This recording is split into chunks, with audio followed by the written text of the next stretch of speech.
Chegamos agora no quarto tópico da nossa lição da Escola Sabatina. Vamos considerar nesse tópico o tema Seguindo a Santidade. Qual é o significado de santidade e santificação? O que significa santidade e santificação, irmão Elias? Então, eu pesquisei aqui, de acordo com o ensinamento cristão, a santificação é o processo de tornar algo ou alguém santo. A santificação. Ou seja, que possui santidade. A santidade se trata de separação e da renúncia daquilo que é considerado impuro, mal, profano. Então, esta é a definição.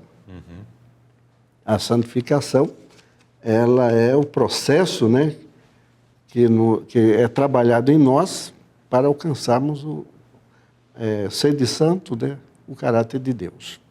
E a santidade é você renunciar, né, à impureza, à inveja, o ciúme, preconceito, exaltação, orgulho, trabalhar nisso aí para alcançar a santidade.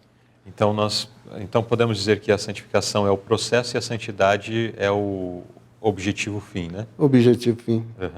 É interessante que no primeiro texto aqui mencionado, de Tessalonicenses 4, primeira carta aos Tessalonicenses 4, aqui faz menção de que a vontade de Deus para nós é a santificação. E daí começa uma descrição do que vem a ser essa santificação. Essa santificação é um processo onde nós abandonamos aquilo que comumente aceitaríamos, né, as inclinações da carne, como, por exemplo, aqui faz menção que vos abstenhais da fornicação, e aí segue, ainda continua falando, né, que cada um de vós saiba possuir o seu vaso em santificação e honra, não na paixão da concupiscência, como gentios que não conhecem a Deus. Ninguém oprima ou engane o seu irmão em seu negócio ou em negócio algum, porque o Senhor é vingador em todas essas coisas, como também antes vô-lo dissemos e testificamos, porque não nos chamou Deus para a imundícia, mas para a santificação. Então, todas essas obras relacionadas ao engano, ao pecado, de toda a espécie, tudo isso é afastado, é tirado de nós durante esse processo de santificação. O Espírito de Deus trabalhando dentro do nosso coração vai lançando para fora todas essas dificuldades, né, que são naturais ao ser humano enquanto homem carnal. E só mais um pensamento diz que devemos, pela graça de Jesus, né, e o mesmo Deus de paz nos santifique em tudo, né? Toda a nossa vida, todo o nosso ser, corpo, alma e espírito, né? Que seja plenamente irrepreensível, né? E isto é o processo que dura a vida toda. E a verdadeira santificação só ocorre quando se aplica o princípio do amor. Deus é amor e quem está em amor está em Deus e Deus nele.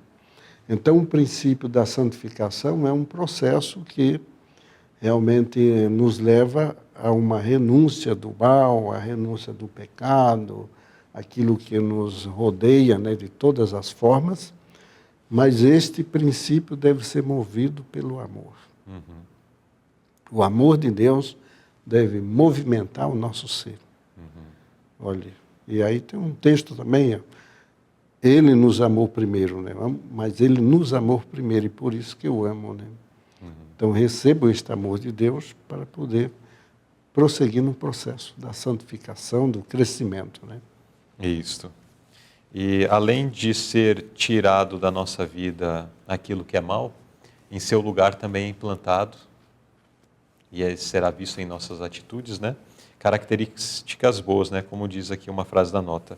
A vida daquele em cujo coração Cristo habita revelará piedade prática. O caráter será purificado, elevado, enobrecido e glorificado. A doutrina pura se misturará com obras de justiça. Os preceitos celestiais se misturarão com práticas santas. É precioso isso daqui. Segunda pergunta do tópico: qual é um dos principais agentes que operam nossa santificação? Então, aqui é apresentado a palavra de Deus, né? Santifica-os na verdade. A tua palavra é a verdade, né? E diz aqui que a fé vem pelo ouvir a palavra de Deus. E as Escrituras são o grande instrumento na transformação do caráter. Santifica na tua verdade, a tua palavra é a verdade.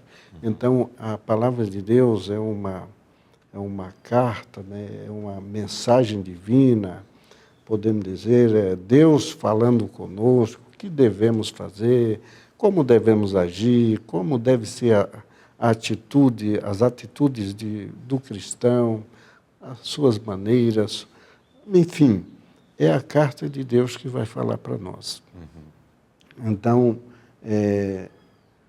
qual é um dos principais agentes, né? Então, é a Bíblia, né? Às vezes, um texto da Bíblia que uma pessoa lê, ele pode mudar o curso da sua vida. Eu já vi por um texto, às vezes por um hino que a pessoa assistiu, uma mensagem, mudou o curso da vida da pessoa.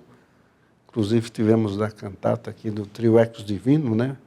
Uma carta de uma pessoa que ouviu, né, o trio cantar e mudou o roteiro.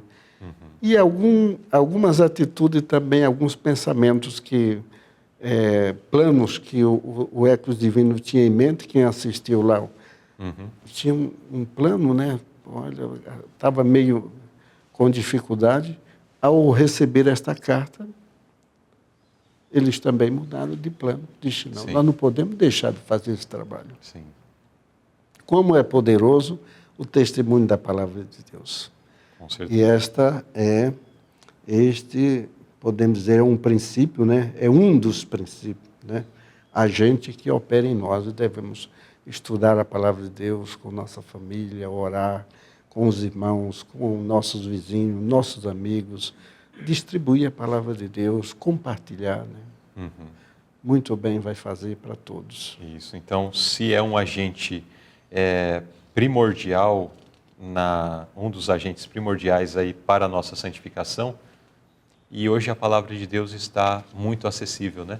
Então nós precisamos fazer uso dessa palavra, precisamos de fato ter o nosso momento de devoção com a palavra de Deus aberta ali todos os dias, lendo, suplicando ao Espírito Santo em oração para que Ele comunique as suas verdades, os seus ensinamentos naquele momento que estamos considerando. Seremos transformados pelo poder da palavra de Deus. A palavra de Deus tem feito ao longo da história coisas extraordinárias e pode fazer esse extraordinário também na minha e na sua vida. Mas fazer ou não vai depender da nossa atitude hoje, o que temos feito. Inclusive, quero convidar você para um desafio. Nesta lição, escreva no chat, compartilhe conosco qual tem sido a sua experiência relacionado ao estudo da palavra de Deus. Quanto tempo você costuma dedicar diariamente para estudar a Bíblia Sagrada? Quanto tempo você costuma separar ou semanalmente para o estudo das Escrituras? Compartilhe conosco. Reflita também sobre esse tempo que você tem empregado para examinar as Escrituras. Será que é tempo suficiente? Será que é tempo de qualidade também?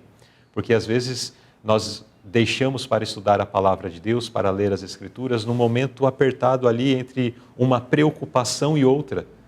Então, acaba que a gente lê as Escrituras, mas a mente está assimilando-se, está conectada com o assunto das nossas preocupações. Então, não é um tempo de qualidade. Mas reflita sobre isso, escreva, compartilhe um pouco sobre como tem sido a sua experiência com a palavra de Deus. Você pode escrever nos comentários desse vídeo ou no chat e estaremos acompanhando e vendo um pouco sobre, então, esta sua experiência.